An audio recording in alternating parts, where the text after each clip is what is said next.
Excelentíssimo senhor presidente, ministro Gilmar Mendes, é um prazer e uma honra participar desse debate. Felicito Vossa Excelência não só pela convocação, mas no caso específico por ter sido o autor do anteprojeto que resultou na Lei 9868 e que previu essa figura importante que é a audiência pública. Eu gostaria de declinar, em primeiro lugar, o meu ponto de observação no tratamento dessa matéria. Eu sou professor, como alguns saberão, de Direito Constitucional. Portanto, meu primeiro ponto de observação da vida em geral é a partir da Constituição e, portanto, da centralidade, da dignidade da pessoa humana e do dever do Estado de promoção e proteção dos direitos fundamentais. Sou filosoficamente convencido de que o papel do Estado e o papel da sociedade é assegurar às pessoas que vivam os seus projetos existenciais e ajudar a fazer com que as pessoas sejam o melhor que elas podem ser. Em segundo lugar, e o meu segundo ponto de observação, eu falo aqui em nome do Colégio Nacional de Procuradores do Estado, por delegação do Dr. Rafael Francisco. E, consequentemente, eu também estarei olhando para este problema à luz dos limites e possibilidades dos Estados-membros da Federação, do compromisso que esses Estados devem ter com a promoção na maior extensão possível do direito à saúde, mas dentro de políticas públicas que possam ser organizadas. A pior coisa que existe para o sistema é a sua desarrumação. A pior coisa que existe para o sistema é que as pessoas não queiram ser, por exemplo, secretários de saúde por medo de estarem sujeitos à prisão arbitrária ou sujeitas à ação de improbidade. Portanto, eu acho que é preciso olhar para o sistema de modo a procurar equilibrar as demandas legítimas e as circunstâncias dos gestores públicos de uma maneira geral. E eu faço um comentário prévio, senhor presidente, sobre a questão em si da judicialização. A judicialização no Brasil, ela decorre do modelo constitucional brasileiro e, portanto, em alguma medida, ela é inevitável. Constitucionalizar é tirar uma matéria da política e trazê-la para dentro do direito. E, portanto, existem prestações que o judiciário não pode se negar a apreciar e é muito bom que seja assim. Porém, a judicialização tem uma óbvia faceta negativa. É que, na medida em que uma matéria precise ser resolvida mediante uma demanda judicial, é sinal que ela não pode ser atendida administrativamente, é sinal que ela não pode ser atendida pelo modo natural de atendimento das demandas, que é por via de soluções legislativas, soluções administrativas e soluções negociadas. A faceta positiva é que quando alguém tem um direito fundamental e esse direito não foi observado, é muito bom poder ir ao Poder Judiciário e merecer esta tutela. A natureza desta audiência me impõe passar ao largo de um debate que seria muito relevante em teoria constitucional e em políticas públicas acerca da judicialização, da legitimidade democrática do judiciário, porque certas decisões devem ser tomadas por quem tem votos, e das capacidades institucionais, porque muitas vezes os juízes não são mais capazes do que os gestores públicos. Mas esse seria um desvio que aqui não seria possível fazer. De modo que eu gostaria de aceitar a judicialização como um fato. E a partir de termos aceitado a judicialização como um fato, de pensar em que situações o judiciário deve ser ativista e em que situações o judiciário deve se mover com autocontenção. Eu, mais que tudo, penso que o que nós precisamos nessa matéria é estabelecer parâmetros para que a atuação do judiciário possa se pautar por critérios de racionalidade e de eficiência. É a falta de critérios universais que tem tornado, no âmbito dos Estados, o sistema extremamente disfuncional e desigual.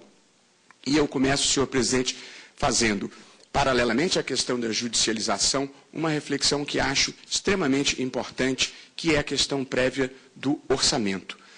Há no Brasil um vazio, que é o debate público sobre a elaboração do orçamento. Há um momento na vida democrática de todos os Estados no qual se tomam as decisões e se fazem as escolhas, as boas e as trágicas. E esta discussão é negligenciada no Brasil. E, portanto, em um momento do segundo semestre de cada ano, médicos, ONGs, pacientes, as pessoas envolvidas no sistema, têm que participar de um debate que tem que ser público e transparente, que é a definição de quais políticas públicas de saúde vão ser prestigiadas e quais os recursos é que vão ser alocados àquelas políticas públicas. Portanto, nós temos judicializado e tornado este debate na ponta final mais importante do que o debate prévio, que é estabelecer quanto, onde e para que serão investidos os recursos. Todas as sociedades democráticas debatem quanto vai para a educação, quanto vai para a construção de estradas, quanto vai para a publicidade institucional, e nós temos que estabelecer o quanto vai para a saúde e procurar determinar qual é o justo em saúde naquele momento e naquele determinado lugar. Portanto, eu chamaria a atenção para um debate que, paralelamente à judicialização, precisa ser feito no Brasil, que é o debate no momento da elaboração do orçamento. Ali, sim, é o espaço do grande debate público sobre as políticas de saúde no país. Eu, feitas essas reflexões, gostaria, senhor presidente, de apresentar algumas ideias relativamente simples e objetivas que podem contribuir para dar uma maior racionalidade ao sistema. A primeira proposta, relativamente simples, é a definição de quem será o sujeito passivo nas demandas por prestações de saúde. Há uma jurisprudência dominante que consagra uma solidariedade entre todos os entes federativos. E, embora esta possa parecer uma decisão libertadora, na medida em que assegura ao administrado receber a prestação de qualquer dos três entes, do ponto de vista prático, isto cria grande dificuldade administrativa e grande dispêndio desnecessário de recursos, porque há três estruturas que passam a funcionar para, em juízo, atuarem para a defesa da fazenda pública. De modo que, quando na distribuição do sistema seja clara a responsabilidade de um ente, seja por ser um medicamento relacionado a atendimento básico ou estratégico ou excepcional, quando o sistema for claro, a jurisprudência precisaria, em nome da racionalidade, da eficiência e da economia de recursos escassos, estabelecer que o réu da ação vai ser a entidade estatal responsável por aquela prestação e ponto. Com isso se evitam as multiplicações de atuações administrativas. As procuradorias dos estados vivem assoberbadas em muitas situações que não precisariam atuar. E penso que, quando haja dúvida razoável sobre quem é responsável, aí sim parece natural que a jurisprudência se incline pela solidariedade. A hipótese típica de atuação judicial, e aqui exige menor reflexão, é aquela que pode ser expressa da seguinte forma: onde o sistema se comprometeu a entregar um medicamento, uma terapia, um determinado procedimento, e não entregou, evidentemente a parte tem o direito de ir a juízo e obter essa prestação. De modo que este não é um espaço controvertido e penso que isto seja fora de dúvida. A questão ganha em complexidade quando alguém vai a juízo postular um medicamento ou um procedimento que não é oferecido pelo sistema. E aqui, portanto, é que eu gostaria de concentrar as minhas reflexões finais, de modo a construir um modelo em que ninguém seja vencedor nem perdedor, um modelo que realize o justo na maior extensão possível. A mim me parece fora de dúvida que, se alguém vai a juízo postular um determinado medicamento ou procedimento, simplesmente porque não existe uma política pública em relação àquela necessidade, ou a política pública é manifestamente inadequada, o judiciário deve agir. E acho que o judiciário deve agir não apenas atendendo à postulação individual, mas onde não exista política pública, o judiciário deve ser responsável por deflagrar um diálogo institucional e compelir a autoridade pública a ter alguma política articulada em relação àquela demanda. Portanto, onde não haja um mínimo de atuação razoável, eu acho que a judicialização é possível e desejável, não apenas para atender a postulação individual, mas para contribuir para a criação de alguma política pública. A questão mais complexa, no entanto, não é essa. A questão mais complexa é a hipótese em que a administração pública, por seus órgãos competentes e fazendo as avaliações técnicas e financeiras necessárias, já instituiu uma política pública que considera adequada. O único problema é que esta política pública elaborada pela administração muitas vezes pode não atender a determinadas necessidades individuais ou pode não atender às necessidades de um determinado grupo, de um determinado segmento. Pois bem, eu penso, e essa é a minha sugestão principal, é que neste caso o debate deve ser convertido de um debate individual para um debate coletivo. A partir deste momento, o que se deve decidir não é se uma pessoa deve merecer o provimento da sua postulação judicial. O que o judiciário tem que decidir é se todas as pessoas que estão naquela situação merecem ser atendidas. Porque aí, em vez de se atender uma pessoa, cria-se uma política pública para atender aquela necessidade. Por que é importante transformar essa disputa de individual e coletiva? Porque aí se acaba com um universo que é típico brasileiro, de que como não tem direito para todo mundo, alguns têm um privilégio, o que é extremamente negativo. Em segundo lugar, esta fórmula, com respeito devido e merecido a quem pensa diferente, a judicialização individual favorece, como regra geral, quem tem mais informação, mais esclarecimento, mais acesso, seja advogado, seja a defensoria pública. Mas eu acho que a judicialização e o atendimento de casos individuais, onde deve haver uma política coletiva, uma política pública, favorece a captura do sistema pela classe média, ou pelo menos favorece por aqueles que não estão na base mais modesta do sistema. Mas, sobretudo, essa transformação da ação individual em uma ação coletiva, ela permite que se realize a ideia de universalização e a ideia de igualdade. Vai se realizar e se atender aquele direito para todo mundo, ou não. Mas não vai se criar um modelo em que o atendimento passa a ser lotérico. Depende de ter informação, depende de cair num determinado juiz. Portanto, uma política pública e não o atendimento a varejo de prestações individuais. Quando eu elaborei, há pouco mais de um ano atrás, um estudo para a Procuradoria-Geral do Estado do Rio de Janeiro, a pedido da Procuradora-Geral, doutora Lúcia Leia, eu sustentei que, fora das listas e dos procedimentos, só se deveria aceitar ação coletiva.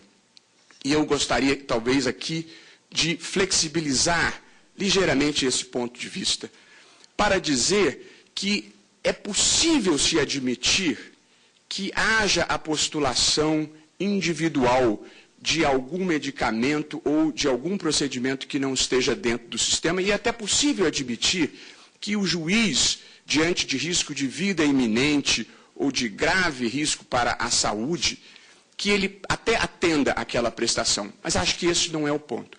O ponto, e esta é a minha sugestão, é pensar um mecanismo pelo qual aquela prestação individual, aquela postulação individual, possa ser transformada numa ação coletiva para um debate público.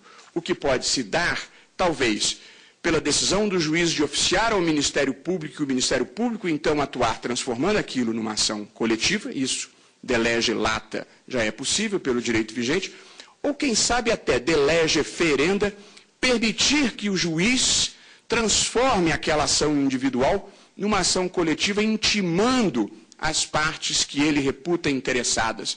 E aí se dará a oportunidade do poder público, transparentemente e no espaço público, defender a sua política pública e demonstrar, e passo a concluir, senhor presidente, por que ela é adequada, por que ela é justa. Ou seja, onde exista uma política pública adequada, a oferta de benefícios fora do sistema exige a demonstração de que aquela política pública não é justa em relação a alguma situação específica. E se isso for reconhecido, a decisão, em vez de favorecer uma pessoa, favorecerá a todas as pessoas em igual situação. E eu concluo e vou ler as conclusões que me parecem pertinentes. A primeira, a judicialização é uma circunstância atual da vida brasileira. Todavia, em matéria de dispensação de medicamentos, ela não pode ser vista como meio natural de se definirem políticas públicas. A intervenção do judiciário pressupõe a existência de um litígio, de um conflito, do não atendimento espontâneo de uma pretensão. Portanto, é mais adequado que sejam definidos direitos e obrigações por via legislativa e administrativa, de modo que os litígios sejam residuais e não de massa. Portanto, ninguém pode estar conformado que a solução para o modelo seja a judicialização.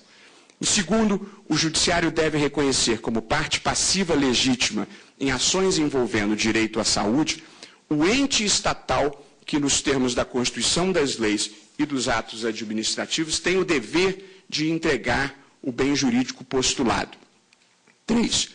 O debate sobre o direito à saúde e políticas públicas de dispensação de medicamentos deve ter um momento prévio, que é o da elaboração do orçamento. Historicamente, este tem sido um espaço democrático negligenciado pela sociedade brasileira em geral e, no caso específico, pelas entidades médicas de pacientes e interessados no funcionamento do sistema em geral. Quarta e penúltima, no caso de descumprimento das regras vigentes no sistema, a judicialização é inevitável e necessária. E, por último, medicamentos e procedimentos que não estejam previstos no sistema podem ser providos, mas isso deve envolver mecanismos processuais um pouco mais sofisticados. Sem se impedir peremptoriamente eventual decisão individual, o juiz deve provocar a instauração de demanda coletiva que permita ao poder público justificar sua política pública na matéria e dar transparência aos seus critérios de decisão. Desenvolveu-se um certo senso comum que é preciso enfrentar, de que o judiciário, no caso de judicialização, pondera o direito à vida e à saúde de uns e, do outro lado, pondera princípios orçamentários, separação de poderes. E, infelizmente, esta não é a verdade. O que o judiciário verdadeiramente pondera é direito à vida e à saúde de uns contra o direito e a vida e a saúde de outros. E, portanto, não há solução juridicamente fácil nem moralmente simples nessa matéria. Muito obrigado.